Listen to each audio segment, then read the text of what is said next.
අයිබෝන් ඔබ ජාතික රූපවාහිනී ප්‍රධාන ප්‍රවෘත්ති ප්‍රකාශය සමග මම නිසංසලා රත්නායක මම චමින්ද ගුණරත්න මුලින්ම ප්‍රධාන ප්‍රවෘත්ති ශීර්ෂ පාඨ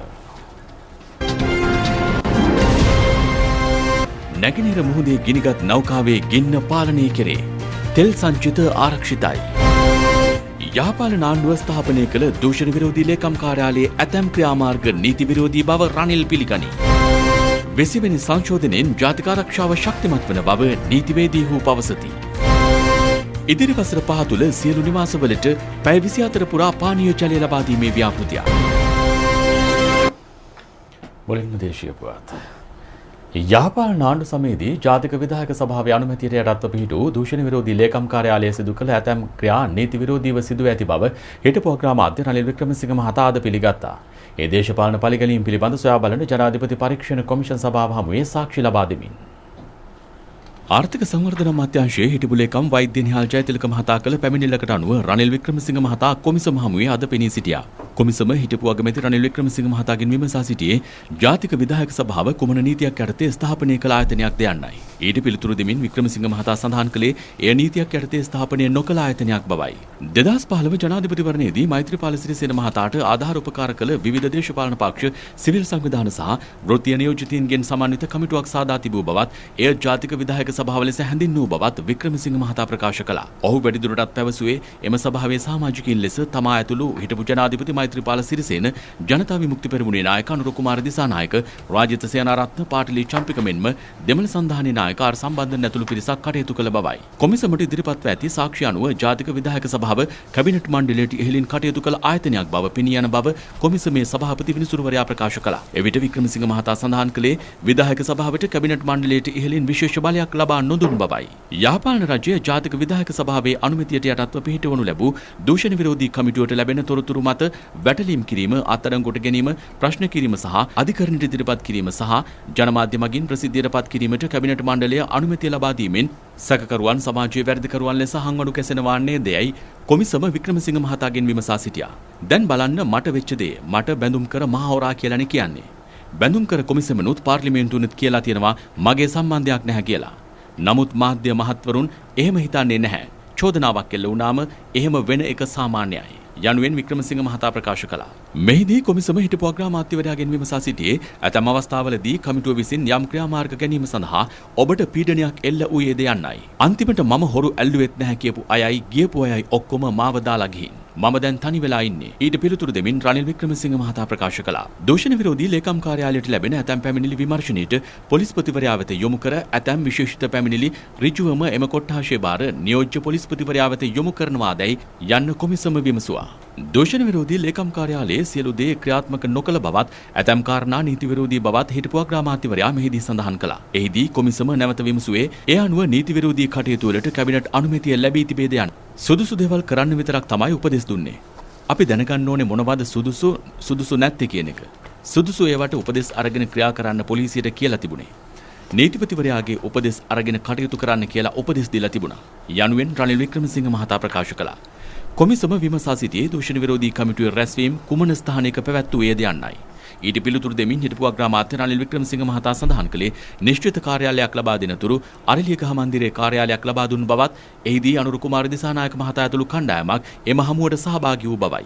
එමෙන්ම දූෂණ කමිටුවේ සමාජිකයෙකු ලෙස වැඩ කළ නීතිඥ ජේ.සී. වැලියමුණ මහතා ජනාධිපති කාර්යාලයේ සිට වැඩ කළ බවද හිටපු අග්‍රාමාත්‍යවරයා සාක්ෂි ලබා දෙමින් සඳහන් කළා. මේ අතර මෙරට යුද අපරාධ සිදු වූ බවට ඇමරිකා එක්සත් ජනපදයේ ඉදිරිපත් කළ 31 යෝජනාවලිය සඳහා එවක විදේශ කටයුතු අමාත්‍යවරයා ලෙස කටයුතු කළ මංගල සමරවීර මහතා අත්සන් කළ බව ඔබ දැන සිටියේද යන්න කොමිසමේ සභාපතිවරයා රනිල් වික්‍රමසිංහ මහතාගෙන් විමසා සිටියා.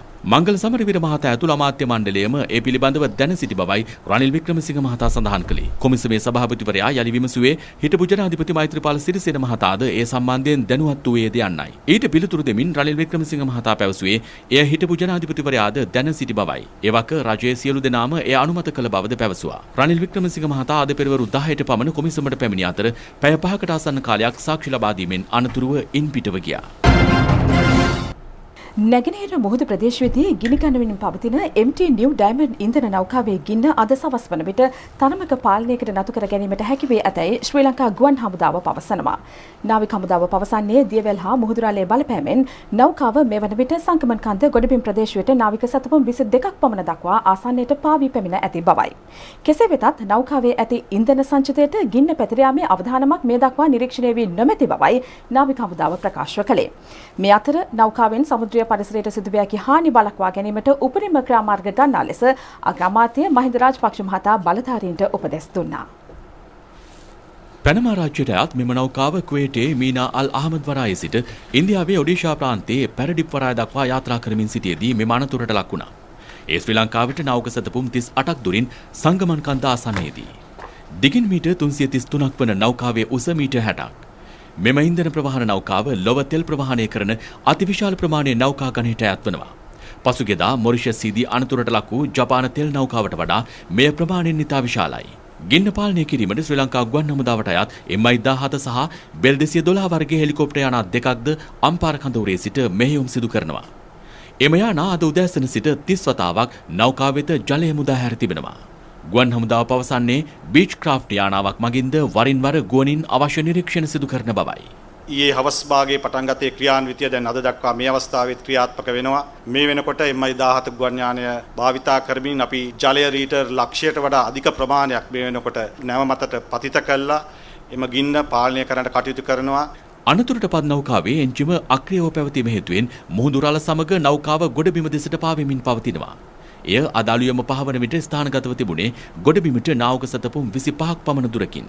මේ වන විට එය ගොඩබිමට නාවක සතපුම් 22ක් පමණ දුරින් ගොඩබිම දෙසට පාවෙලා.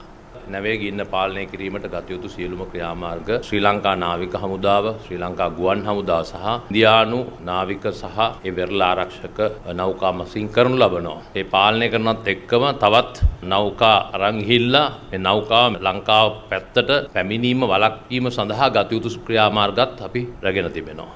නෞකාවේ පසුපස ඇති පාලක මැදිරි කලාපය තවමත් ගිනි ගන්නා බවයි නාවික හමුදාව සඳහන් කළේ.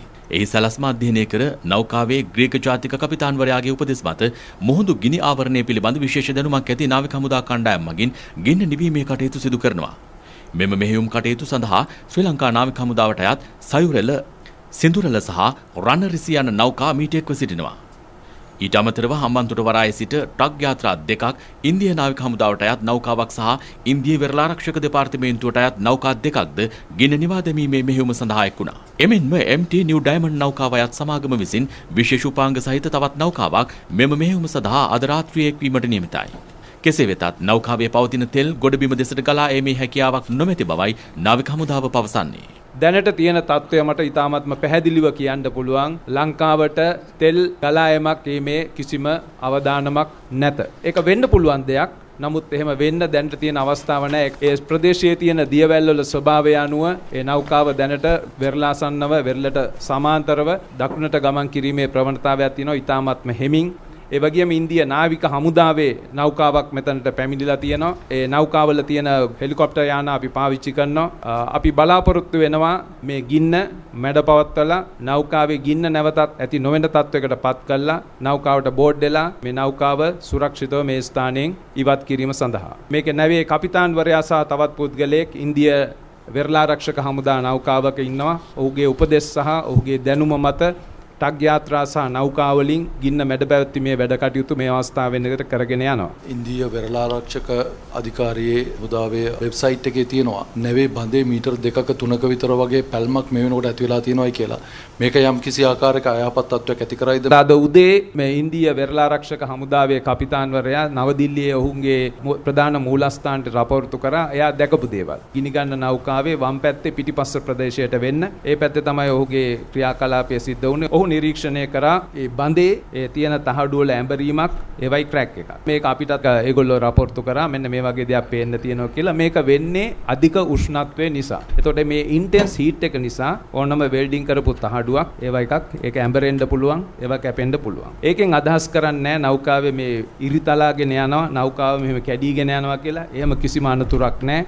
මේ ඇවිල්ලා තමුන් දකින්න දේ රිපෝට් කරනවා. ඒ රිපෝට් කරන දේ මාධ්‍යවේදීන් හැටියට විවිධ පුද්ගලයෝ එක ආකාරයට ඒවා ගැන උපකල්පන ඇති කර ගන්නවා. නමුත් ඒ තොරතුරු අපිටත් එනවා. ඒ ඔස්සේ අපි තක්සේරු කරනවා මොන වගේද පසුබිම මොනවද අපේ විශ්ලේෂණය ඒ වගේ අපි ඒ තොරතුරු භාවිතා කරන්නේ ඒ සඳහා. එතකොට මෙතන තියෙන්නේ ඒ yes there's a crack. ඒකෙන් අදහස් කරන්නේ මේ නෞකාව දෙකට කැඩෙනවා කියන එක. මේ නෞකාවේ වතුර මට්ටමේ යට ඉඳලා තියෙනවා අඩි 60ක් මීටර් 20ක්. එතකොට මේ නෞකාවේ ශක්තිය රැඳිලා තියෙන්නේ එතන. එතකොට මේ මීටර් 20කයේ ගැඹුර වටපිටාව සිසිල් වෙච්ච මුහුදු වතුරෙන් බොහොම සුරක්ෂිත වෙලා තියෙන තැනක්. ඒක නිසා මේ නෞකාව දෙකඩ වීමේ හෝ නෞකාව කෑලි කෑල්ලට කැඩීමේ කිසිම අනතුරක් නැහැ. අනතුරට පත්ව ඇති MT නිව් ඩයමන්ඩ් තෙල් නෞකාවෙන් සමුද්‍රීය පරිසරයට සිදුවිය හැකි හානිය වළක්වා ගැනීමට උපරිම ක්‍රියාමාර්ග ගන්නා ලෙස අග්‍රාමාත්‍ය මහින්ද රාජපක්ෂ මහතා ආදාළ බලධාරීන්ට උපදෙස් ලබා දී තිබෙනවා. පැය 24 පුරා ක්‍රියාත්මක ඒකාබද්ධ මෙහෙයුමක් මගින් අනතුරට පත් නෞකාවෙන් සමුද්‍රීය පරිසරයට ඇතිවිය හැකි හානි වළක්වා ගැනීමට අවශ්‍ය සෑම පියවරක්ම ගන්නා ලෙස අග්‍රාමාත්‍යවරයා දන්වා ඇතැයි නිවේදනයක් නිකුත් කරමින් අග්‍රාමාත්‍ය කාර්යාලය පවසනවා. නාගරික සංවර්ධන සහ නිවාස අමාත්‍යාංශය යටතේ ඇති සමුද්‍රීය ආරක්ෂණ අධිකාරියේ මූලික මැදිහත් වීම සහ සිද්ධි කළමනාකරණ කණ්ඩායම ඇතුළු ආයතන 15ක් ඒකාබද්ධවයි මෙම මෙහෙයුමට එක්ව සිටින්නේ. යම් හේකින් තෙල් කාන්දුවක් සිදු වුවහොත් ඊට ගත යුතු ක්‍රියාමාර්ග පිළිබඳව ආයතන 15ක් සමග සාකච්ඡා කර ඇති බවයි සමුද්‍රීය පරිසර ආරක්ෂණ අධිකාරිය සභාපති නීතිඥ දර්ශනී ලහදපුර මහත්මිය පැවසුවේ. නෞකාවේ තියෙන සමස්ත බොරතෙල් යම් කිසි හේකින් මේක අපේ සමුද්‍ර කලාපයට මුදා හැරුණොත් එය සමස්ත ලෝකයේම සිද්ධ විය හැකි විශාල පාරිසරික ව්‍යසනයක් බවට පත් වෙනවා. ඉතින් මේකට මුහුණ දෙන්න අපි රටක් විදියට අපිට තියෙන සම්පත් සහ ශක්තිය ඉතාමත් අවමයි. දකුණු ආසියානු කලාපයේ රටවල් වල දැනුම් දීමක් කරලා තියෙනවා. අපිට යම්කිසි හේකින් අවශ්‍යතාවයක් ඇති වුණොත් ඒ සඳහා අපිට ආධාර ලබා දෙන්න කියලා ඔවුන්ගේ යහපත් ප්‍රතිචාර අපිට මේ වෙලාවේ ලැබිලා තියෙනවා. යම්කිසි හේකින් තෙල් විසිරීමක් සිද්ධ වුණොත් අපි අනිවාර්යයෙන්ම රක්ෂණ සමාගම් වලින් නැවේ අයිතිකාර සමාගම් වලින් සහ ඒ අදාළ අනික් ආයතන හරහා කොහොමද අපි අපේ පරිසර කලාපයට සිද්ධ වෙන හානිය නැවත පියවා ගන්න කියන නීතිමය ක්‍රියාමාර්ග ගන්න මේ වෙනකොටත් නීතිපති උපදෙස් අනුව කටයුතු කරමින් සිටිනවා. ඒ අනුව මූලික ක්‍රියාමාර්ගයක් විදියට ඊයේ සවස් වරුව වන විට තිරුක්කෝවිල් පොලිස් ස්ථානයේ අපි මූලික පැමිණිල්ලක් සිදු කරලා තියෙනවා. තෙල් නැව් අනතුරු හා තෙල්ලින් ආශ්‍රිත ව්‍යසන හේතුවෙන් ලොව සමුද්‍රීය පරිසර පද්ධතියට ඇතිවන්නේ විශාල හානියක්. කෙසේ වෙතත් 1970 දශකයේ සිට මේ දක්වා කාලය සැලකූ කල තෙල් නැව් අනතුරු සහ මොහොතට තෙල් ගලා යාමේ සිද්ධීන් 95%කින් අඩු වී ඇති බවයි පාරිසරික දූෂණය පිළිබඳ අන්තර්ජාතික තෙල් නැව් හිමිකරුවන්ගේ ෆෙඩරේෂනය ප්‍රකාශ කරන්නේ. ගත වූ වසර 50ක කාලයේ සැලකූ කල ලෝ රටවල් 100කට අධික සංඛ්‍යාවක් තෙල් අනතුරු වලට මුහුණ පා තිබෙනවා. ඒ නිසා පරිසරයට එක් වූ khනිජ තෙල් ප්‍රමාණය ටොන් මිලියන 5.8ක්. තෙල් නැව් ආශ්‍රිත අනතුරු වලින් 80%ක්ම සිදුවන්නේ වෙරළට නාවික සැතපුම් 10කට අඩු කලාපයේ වීම පාරිසරික විනාශයන් බහුල වීමට හේතුවක්. ලෝ මෙතෙක් වාර්තා වූ දරුණුතම තෙල් නැව් අනතුරු හටගත්තේ 1979 වසරේ අට්ලාන්ටික් සාගරයේ ටොබේගෝ දූපත ආසන්නයේ. ඇට්ලාන්ටික් එම්ප්‍රස් නැමැති තෙල් නැව අනතුරට ලක්වීමෙන් බොර තෙල් ටොන් 2,87,000ක් මුහුදට එක් වුණා. ඒ නිසා ලක්ෂ සංඛ්‍යාත මුහුදු ජීවීන් විනාශ වූ බවයි වාර්තා වෙන්නේ. ලොව දෙවැනි විශාලතම අනතුර 1991 වසරේ දකුණු අප්‍රිකාවේ ඇංගෝලාවට ඔබ්බෙන් මුහුදේ හටගත්තා. ABT සම නැමැති තෙල් නැව අනතුරට ලක්වීමෙන් එදා මුහුදට ගලා ගිය බොර තෙල් ප්‍රමාණය ටොන් 2,60,000ක්. ඉතිහාසයේ තුන්වන විශාලතම අනතුර වාර්තා වන්නේ 1983 වසරේ දකුණු අප්‍රිකාවට ඔබ්බෙන් මුහුදේදී. කැස්ටිලෝඩි බෙල්වර් නැමැති තෙල් නැව අනතුරට ලක්වීමෙන් ටොන් 2,50,000ක බොර තෙල් සමුද්‍ර පරිසරයට එක් වුණා. තාක්ෂණය දියුණු වීමත් සමග තෙල් නැව් ආශ්‍රිත අනතුරු සැලකිය යුතු ලෙස අඩු වී තිබෙනවා. 1970 වසරකට වාර්තා වූ තෙල් ගලා යාම් සංඛ්‍යාව 79ක්. එය 2019 වනට සිද්ධීන් 6 දක්වා අඩු වී තිබුණා. මේ වසරේ මෙතෙක් වාර්තා වූ දරුණුතම තෙල් නැව් අනතුර හටගත්තේ ජූලි මාස 25 වෙනිදා. ඉන්දිය සාගරයේ මුර්සි දූපත් වලට ඔබ්බෙන්නු මුහුදු තීරයේදී. ජපානයට අයත් එමි වකාශි හෝ සුපිරි තෙල් නැව කොරල් පරයෙක් ගැටි දෙකඩ වුණා. ඉන් බොර තෙල් ටොන් 1000කට අධික ප්‍රමාණයක් මුහුදට එක්වුවත් ඉතිරි තෙල් ටොන් 3000ක් පමණ ආරක්ෂිතව ඉවත් කර ගැනීමට හැකි වූයේ එම නෞකාව ගිනි ගැනීමකට ලක් නොවූ නිසායි. 2025 අවසන් වීමට පෙර පැය 24 පුරා සියලු නිවාසවලට පානීය පිරිසුදු පානීය ජලය ලබා දීමේ වැඩසටහනක් රජය ක්‍රියාත්මක කර තිබෙනවා. එහි ඉදිරි සැලසුම් ඊයේ සවස ජනාධිපති ගෝඨාභය රාජපක්ෂ මැතිතුමාගේ විමසුමට ලක් වුණා. ඒ ග්‍රාමීය හා ප්‍රාදේශීය ජල සම්පාදන ව්‍යාපෘති සංවර්ධන රාජ්‍ය අමාත්‍යාංශයේ ඉදිරි සැලසුම් සම්බන්ධව ජනාධිපති කාර්යාලයේ පැවති සාකච්ඡාවකදී ගංගා ඇලදොල සහ ජලපෝෂක ප්‍රදේශ පවිත්‍ර කොට සංරක්ෂණයට විශේෂ අවධානය යොමු කරමින් පිරිසිදු පානීය ජලය ලබා දීමේ වැඩසටහන කඩිනම් කිරීමේ අවශ්‍යතාව ජනාධිපතිතුමා මෙහිදී පෙන්වා දුන්නා. සැමට ජලය සෞභාග්‍ය දැක්ම ප්‍රතිපත්ති ප්‍රකාශයෙන් ජනතාවට ඉදිරිපත් කෙරුණු ප්‍රමුඛ ප්‍රතිඥාවක්. ඉදිරි සිව් වසර තුළ පවුල් 47 ලක්ෂයකට ජලය සැපීමට රජය අපේක්ෂා කරනවා. එම ව්‍යාපෘතිය ක්‍රියාත්මක කරනු ලබන්නේ දේශීය සහ විදේශීය අරමුදල් වලින්. ඒ සඳහා ජල නල කිලෝමීටර් 40000ක් අලුතින් නෙලීමට සිදුවනවා. මේ දක්වා ජල සම්පාදනයට ගිය පිරිවැයෙන් හරි අඩකින් ව්‍යාපෘති අවසන් කිරීමට අපේක්ෂිතයි. ජලය ජනනය සහ සංරක්ෂණය සහ ජල මූලාශ්‍ර හඳුනා ගැනීම වැඩසටහනේ පියවර කීපයක්. ජල පෝෂක මූලාශ්‍ර සංරක්ෂණය උදෙසා වන රෝපණයටද සැලසුම් සකස් කර තිබෙනවා. කොළඹ දිස්ත්‍රික්කයේ පමණක් සමස්ත ජල සැපයුමෙන් 45%ක් කාන්දු වීම හේතුවෙන් අපතේ යමින් පැවතුණා. ගත වූ මාස කිහිපය තුළ අලුතින් ජල නල එලීමෙන් එය 15% දක්වා අඩු කර ගැනීමට හැකි වී තිබෙනවා. නිලධාරීන් මෙහිදී ප්‍රකාශ කළේ ජලය ආරක්ෂා කිරීමේ පියවරක් ලෙස ජලය කාන්දු වන ස්ථාන හඳුනාගෙන අලුතින් ජල නල එලීම දැන් සිදු කරන බවයි. ප්‍රජා ජල ව්‍යාපෘතිය යටතේ බෙදා හැරෙන ජලය ඉහළ ප්‍රමිතියකින් පිරිපහදු කර නිවාස වෙත සැපීමටද සැලසුම් කර තිබෙනවා. මෙම සාකච්ඡාවේදී ප්‍රජා ජල ව්‍යාපෘති සේවක ගැටළු විසඳීම කෙරෙහිද ජනාධිපතිතුමාගේ අවධානය යොමු වුණා. ජල නල එලීමේදී මාර්ගවලට වන හානිය හා එමගින් සිදුවන ජාතික ධනය විනාශ වීම වැළැක්වීම සඳහා මාර්ග සංවර්ධන අධිකාරිය සහ ජල සම්පාදන මණ්ඩලය ඒකාබද්ධව සංවර්ධන සැලසුම් ක්‍රියාත්මක කිරීමටද මෙහිදී එකඟතාව පළ කෙරුණා. රටේ පානීය ජල අවශ්‍යතාව සපුරාලීමට යන සමස්ත වියදමින් 30% පමණ එමගින් නිතර කරගත හැකි බව අනාවරණය වුණා. වර්ෂා ජලය ගබඩා කිරීම සහ දිවයිනේ වැව් හා ජලාශවල ධාරිතාව නැංවීම අලුතින් වැව් සහ ජලාශ පද්ධතියක් ඉදිකිරීම පිළිබඳවද දීර්ඝ වශයෙන් සාකච්ඡා කෙරුණා. ජල ඕනතාවක් ඇති ප්‍රදේශවලට ජලය ගෙන යාමට නව ඇල මාර්ගවල සහ නල මාර්ග සහිත ව්‍යාපෘති හඳුන්වා දීමද නව සැලසුමට අන්තර්ගතයි. අමාත්‍ය වාසුදේව නානායක්කාර, රාජ්‍ය අමාත්‍ය සනත් නිශාන්ත, ආර්ථික පුනර්ජීවනය පිළිබඳ ජනාධිපති කාර්ය සාධක බලකාය ප්‍රධානී බැසිල් රාජපක්ෂ, ජනාධිපති ලේකම් පී.බී. ජයසුන්දර යන මහත්වරුන්ද කැබිනට් සහ රාජ්‍ය අමාත්‍යාංශ ලේකම්වරුන් සහ ප්‍රජා ජල ව්‍යාපෘති නියෝජිතයන් ඇතුළු පිරිසක්ද සාකච්ඡාවට එක්ව සිටියා. පළාත් සභාව යටතේ පවතින සියලු මාර්ග සහ පළාත් පාලන ආයතන වල තෝරාගත් මාර්ග වැඩි දියුණු කිරීමට රජය තීරණය කර තිබෙනවා. ආර්ථික පුනර්ජීවන සහ දරිද්‍රතාව තුරන් කිරීම සඳහා වන ජනාධිපති කාර්ය සාධන බලකායේ සභාපති බැසිල් රාජපක්ෂ මහතා සඳහන් කළේ මාර්ග කිලෝමීටර් ලක්ෂයක් දියුණු කිරීමේ වැඩපිළිවෙල යටතේ එය ක්‍රියාත්මක කරන බවයි.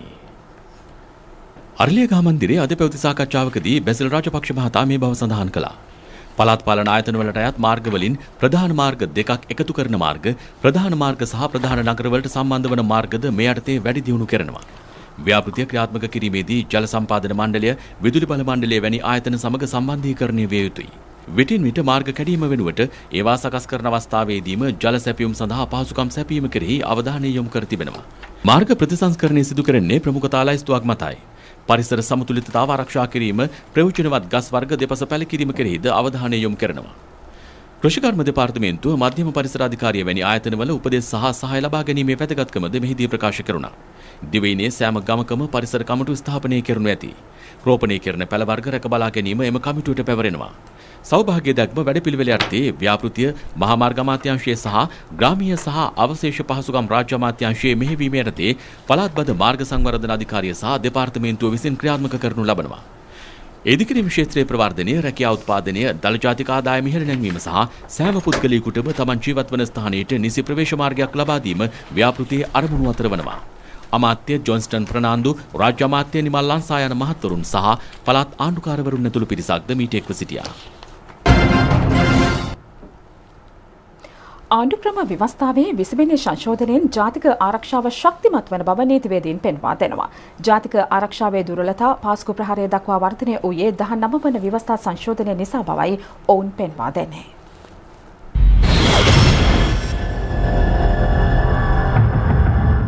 වෙසිවෙනි සංශෝධනයට දාලා ගැසට් නිවේදනයේ ඊයේ නිකුත් කෙරුණා.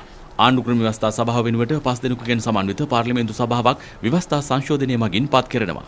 පාර්ලිමේන්තු සභාවට අගමැතිවරයා, කතානායකවරයා, විපක්ෂ නායකවරයා සහ අගමැතිවරයාගේ සහ විපක්ෂ නායකවරයාගේ නියෝජිතයෙකු බැගින් ඇතුළත්. ජනාධිපතිවරයාට එරෙහිව අධිකරණ ක්‍රියාමාර්ග ගත නොහැකි වුවද සිය කාර්යයන් සම්බන්ධයෙන් පාර්ලිමේන්තුවට වගකිව යුතු බව 20 වෙනි සංශෝධනයේ ඇතුළත්. ඉහළ තනතුරු වලට පුද්ගලයන් පත් කිරීමේදී 19 වෙනි සංශෝධනය නිසා ඇති වූ ගැටලු 20 වෙනි සංශෝධනයෙන් ඉවත් කර ඇතැයි නීතිවේදීන් පෙන්වා දෙනවා. රටේ සංවර්ධනය උදෙසා ගමන් කිරීමේදී විශේෂයෙන්ම සඳහන් කළ යුතු තමයි ව්‍යවස්ථාදායක සභාව. ඒ සභාවේ සංයුතිය සම්පූර්ණයෙන්ම විකෘති වෙලා තිබුණේ. ඒ විකෘතියේ තත්වයෙන් කරනු ලබන ක්‍රියාවන් නිසා වෙච්ච පොලිස්පති වගේ තනතුරු වලට පත් කිරීම වලින් ව්‍යසනකාරී තත්වය අපි දැක්කා. ඉතින් එහි ස්වාධීනභාවයේ පිළිබඳ ගැටලු සහගත තත්වයන් ඇති වෙච්ච නිසා ඒ පිළිබඳව තවදුරටත් ඒ මත ක්‍රියා කිරීම වළක්වමින් 19 වෙනි ව්‍යවස්ථාවේ තිබුණු ඒ දේ අවලංගු කරලා පාර්ලිමේන්තු සභාවක් පත් කරලා තිබෙනවා 5 දෙනෙක්ගෙන් යුක්තව.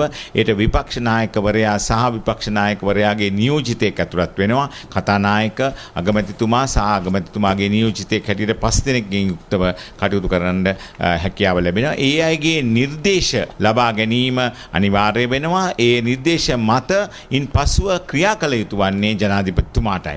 ඒත් නිසා මේ ව්‍යවස්ථාදායක සභාවෙන් කෙරෙනු කර්තව්‍යයට වඩා ඉක්මන්කාරී සහ ප්‍රගතිශීලී වැඩපිළිවෙලක් කරන්න හැකියාව ජනාධිපතිතුමාට ලැබිලා තියෙනවා. අපි හිතනවා මේ කරලා තියෙන ව්‍යවස්ථාව ඉක්මන්කාරී හදිසිය කරන එක නෙමේ, රටට අවශ්‍ය කරන අවස්ථාවේදී කරන දෙයක් හැටියටයි අපි දකින්නේ.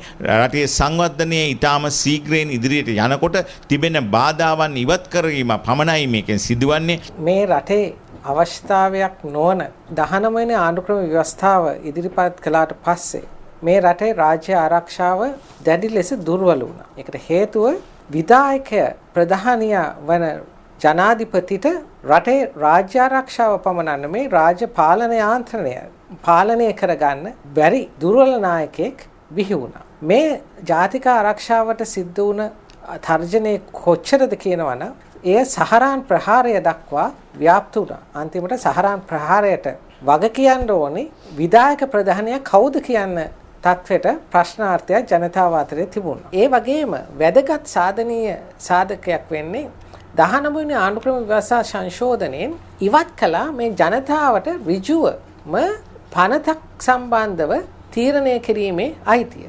ඒ අවස්ථාව 19 වෙනි ආණ්ඩුක්‍රම ව්‍යවස්ථාවෙන් අහෝසි කරලා තිබෙනවා. 20 වෙනි ආණ්ඩුක්‍රම ව්‍යවස්ථා සංශෝධනයෙන් නැවතත් ජනතාවට ඍජුවම පනතක් පිළිබඳ ජනමත විචාරණයකදී තීරණය ගැනීමේ අයිතියත් තහවුරු කරලා තියෙනවා.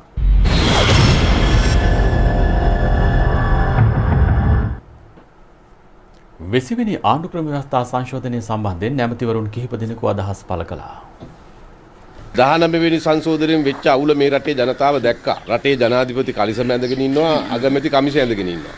කවුරුවත් පූර්ණ ඇඳුම ඇඳගෙන නැහැ. ඒ නිසා ඒ විකාර රූපී වියවුල දැකපු හින්දා තමයි මේ රටේ ජනතාව ඒ වියවුලෙන් මේ රට බේරා ගැනීම සඳහා ප්‍රබල ජනවරමක් දුන්නේ. ඒ අනුව තමයි මේ රටේ ජනාධිපතිට ඡන්දෙ දීලා බලයටපත් කරනවා නම් මේ ජනාධිපතිට රටේ ජනතාව වෙනුවෙන් තීරණ ගැනීමේ ශක්තිය තියෙන්න ඕනේ. ඡන්දෙ දීලා ජනාධිපතිපත් කරලා ඒ ජනාධිපති තීරණ ගන්න ඕනේ එක එක විකාර කොමිසම් වලින් අහලා නම් එහෙනම් ඉතින් කොමිසම් වලටම ඡන්දෙ දෙන්න ඕනේ. ව්‍යවස්ථානුකූලව රටේ ජනාධිපතිවරයා මහජන ඡන්දෙන් නම් තෝරාපත් කරගන්නේ මහජනතාව Taman සතු පරමාධිපත්‍ය බලයේ විධායක බලය දෙන්නේ ජනාධිපතිට නම් ඒ විධායක බලය තියෙන්න ඕනේ ජනාධිපතියට. එහෙම නැතු NGO කාර්යෝ අතේ නෙවෙයි. ඉතින් මේකේ ප්‍රධාන පරමාර්ථයන් කීපයක් සිද්ධ වෙලා තියෙනවා. ඒක තමයි 1978 මුල් ආණ්ඩුක්‍රම ව්‍යවස්ථාවේ ජනාධිපති වූ බලතල හීන කරමින් ඒ බලතල ව්‍යවස්ථාදායක සභාවටත් වෙනත් කොමිෂන් සභාවලටත් පැවරීම. ඒ තුලින් විධායක ජනාධිපතිවරයෙකුට සිය විධායක බලය මුල් ව්‍යවස්ථාවේ තිබුණු ආකාරයෙන් ක්‍රියාත්මක කිරීමට නොහැකි වීමෙන් පහුගිය අවුරුදු 4මාර තුල අපි දැක්කා ජනාධිපති සහ අගමැති අතර තිබූ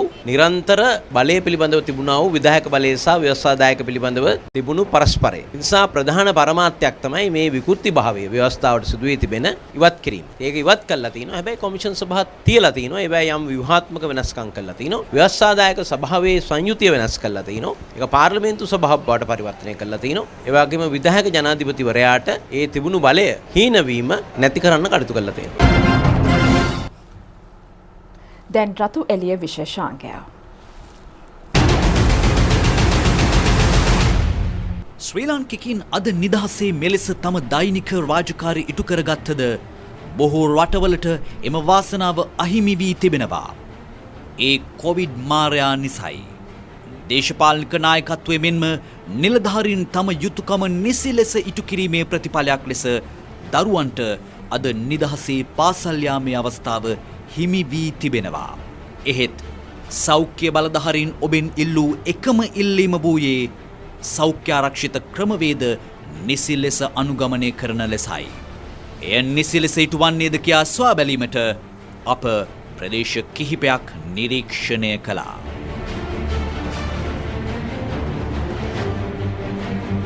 කොරෝනා ඉතින් නෑනේ නේ අවුලක් නෑ.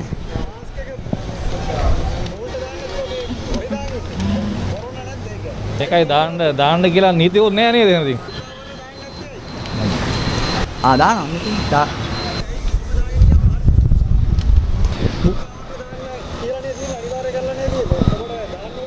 දැන් කවුරුත් නෑනේ මෙතන. මුල් කොරෝනා තත්ත්වය ඉවරද මොකද වෙන්නේ?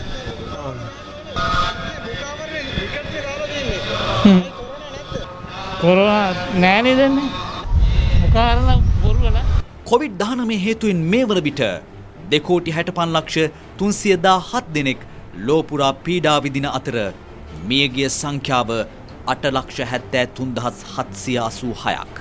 එක් දිනක වාර්තා වූ වැඩිම රෝගීන් සංඛ්‍යාව වාර්තා වූයේ අපේ අසල්වැසි ඉන්දියාවෙන්. විදේශයන්හි සිට මෙරටට පැමිණෙන්නන් අතරද කොවිඩ් රෝගීන් වාර්තා වනවා. එය ඇතැම් දිනවල 35 ඉක්මවනු ලැබුවා. දැනට සමාජයෙන් රෝගීන් වාර්තා නොවීම සත්‍යයක් වුවත් කොවිඩ් අවදානමින් අප මුළුමනින්ම බැහැර වී නැහැ. ඔබ ඔබේ යුතුයකම ඉටු නොකිරීම අනාගත ව්‍යසනයකට අතවැනීමක් නොවන්නේද? ඔබටයි මේ රතු එළිය. යළිත් ප්‍රවෘත්ති. දේශපාලන නිසා රාජ්‍ය නිලධාරීන් සාසේවකින් පීඩාවට පත්වීමට ඉඩ නොතබන බව අමාත්‍ය චමල් රාජපක්ෂ මහතා පවසනවා. නව ව්‍යවස්ථාවෙන් ඊට අවශ්‍ය නීති ගෙනීමට ක්‍රියා කරන බව ඔහු අවධාරණය කරනවා. චමල් රාජපක්ෂ මහතා මේ බව ප්‍රකාශ කළේ නව රජයේ පළමු දිස්ත්‍රික් ලේකම්වරුන්ගේ සමුළුව අමතමින්. රාජ්‍ය සේවකීන්ගේ ආකල්පමය වෙනසක් ඇති කර දූෂණයෙන් තොර ජනතා විශ්වාසය දිනාගත් රාජ්‍ය නිලධාරීන් පිරිසක් බිහි කිරීම රජයේ අරමුණ බවයි අමාත්‍යවරයා මෙහිදී කියා සිටියේ. ආරක්ෂක ලේකම් මිස්්‍රාමික මේජර් ජෙනරාල් කමල් ගුණරත්න මහතාද මේ අවස්ථාවට සහභාගී වුණා. රජයේ සේවකයන් වැඩ කිරීමේදී ආරක්ෂා කර ගැනීමේ වැඩ පිළිවෙලක් අපි ව්‍යවස්ථාව තුළ කරනවා සංවිධානය කරනවා.